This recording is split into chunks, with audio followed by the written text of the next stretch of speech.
Bansa natin to! Tama na! Tama na! Kaya kung hindi meron man sila ma-appointed, yung nag-appoint, nilangkrap ng taong bayan. Ang taong bayan ang nagbigay ng kapangyarihan sa kanila para buuin ang bansa natin. Bakit? Tayo may ginagawa. Ginagawa tayo, mali na. Busy tayo. Pero ito, hindi natin binigyan ng kapangyarihan para nakawan tayo. Hindi dapat sila magnakaw.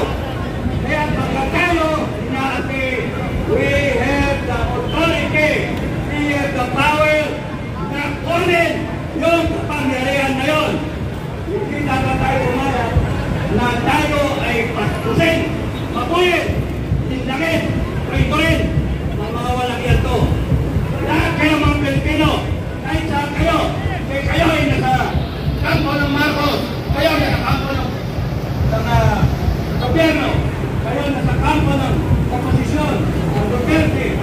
Basta kayo Pilipino, isipin ninyo, bansa natin to. Tama na! Tama na!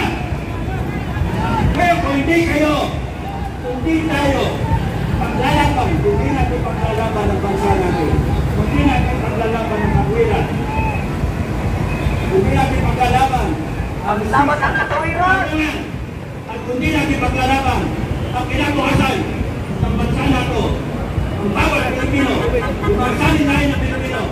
Ano sa tingin nyo? Walang magyayari sa atin. Walang kapangyarihan natin. Paglaban ng bansa natin. Ikulong ang kurangot. Tama kayo mga kapatid. Bata kayo, batay, lalaki. Walang pinag-aralan. Wala kayong trabaho, may trabaho. Isipin ninyo, lahat kayo, Pilipino. Kayo mga nagpapagamit. Sa mga may kapangyarihan. Utangin ninyo. Utangin ninyo. Ayan na, malutong na mura. Ang natigman nila kay Gabing. Sama-sama tayo. Wag galitin ang taong bayan. Kasi nakikita ko, mauwi tayo sa revolusyon. Ayusin natin ito. Ayusin natin. Peaceful. Peaceful. Peaceful. Marcos resign. Marcos resign. Marcos resign. Marcos resign. Marcos resign. Kaya panalangin ko sa inyo. Panalangin ko sa inyo.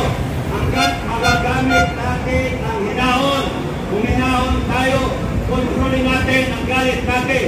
Pero kung dadating sa panahon na ilalabas natin yung galit natin, ilabas din yung galit ninyo. Labas ang galit sa mga magsasakaw sa hino ng bayan. At huwag mawawala ang Panginoon. Huwag mawawala ang Panginoon. Meron tayong Panginoon. Kahit ano ang inyong religion. Katoliko, Muslim, Lahat na ang nagpili. Panginoong Diyos, Almighty God, Magsama-sama will guide kayo. you. He will guide you. God Almighty will protect you. Amen. Maraming salamat. Ayun.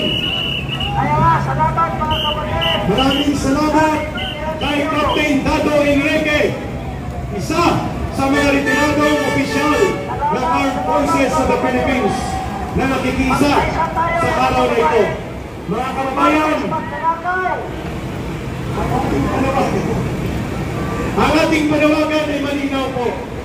Ang araw na ito ay paniningil ng mamamayang Pilipino. Araw ito ng pagtumpok kung sino ang punong salaring kriminal na dapat may pananagutan sa panunumbalik ng pandarambong at korupsyon sa gobyerno. Walang iba matatapos ang mga rally na ito at magkakaroon ng panimulang pagbabago kung mapapalayas na ang kriminal sa Malacanang sa katauhan ni Marcos Jr. at Hernandez. Yan ang dapat gawin ng taong bayan. Dapat ka na At dahil yan, pakinggan po natin habang nagtitipon-tipon tayo dito ang isa sa boses ng nakakaranas ng people power. Halika dito tatay at iwanan mo muna ang iyong vlog at sabihan mo mga audience mo magbabalik ka lang dahil magsasalita. Marcos resign. Marcos resign. Ako po ay anak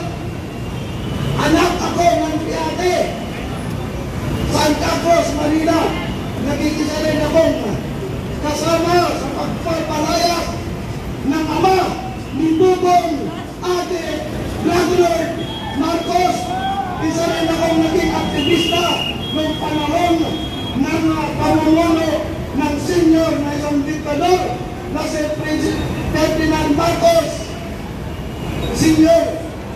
Isa po kami na nagpatasik at kami ang kaunahan nag-pumusting dyan sa Wilcam Rotunda. Kasama namin dyan ang kapatid ni Ninoy Aquino na si Cox Aquino. Yun po ang namumuno sa amin sa 21 opisyalis.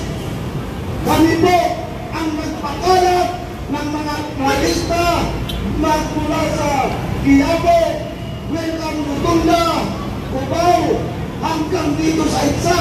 Nagsimula lang po kami ng 200 hanggang umabot ng 400. Pagdating ang pang-apat na buwan, naging mahigit na kami 5,000. Kaya kinento na namin hanggang Ninjula, pinuslingan na po namin hanggang mapatasig namin ang ama nitong gago, magdanakaw at sinungaling na putang inang si Marcos Jr.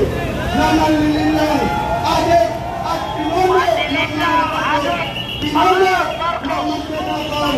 Putang ina niya, kinakailangan magbigay na siya ng mapayapa dahil kung hindi, mauuwi na naman yun katulad ng kanyang ama. Hindi na sila tatanggapin sa iba't ibang bansa dahil sila listado ng magnanakaw, manluluko, manlilinlang, pinuno ng drug lord dito sa bansang Pilipinas. Nasa Malacanang na ngayon ng drugs. Nasa Malacanang na sila mismo ang may hawak ng putang inang Marcos na lusang na yung utak kasi singgo ng kukin. Marcos, magkaisa na tayo. Magkaisa na tayo. Palayasin si Marcos. Pinapalangoy pa tayo sa kahirapan. At Palayasin na Marcos. umaksyon na tayo habang maaga pa. Tama. Putang yung bayaran. Tama. Ang kasi PNP Indiet. Sila ang nagkakamay ngayon sa kaban ng bayan. Dapat patawagan na sila. Yung akbayan, mga putang ina ninyo. Mga hanap kayo. Magbago na kayo. Kami magbago na kami. Dahil alam namin, noon na ipinaglanapan namin ay mali. Kaya ngayon, lumagay na kami sa tama. Mga putang ina kayo. Mag-design na kayo. Magbago na kayo ang mga akbayan. Maraming salamat. Sa mga magnanakaw, sa mga adik at drug sa Malacanang. Magula pa tayong lahat, mga Pilipino. Magnanakaw.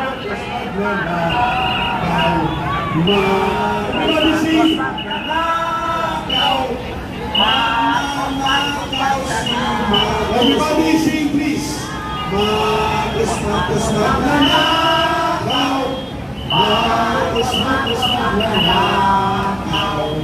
Marcos magnanakaw.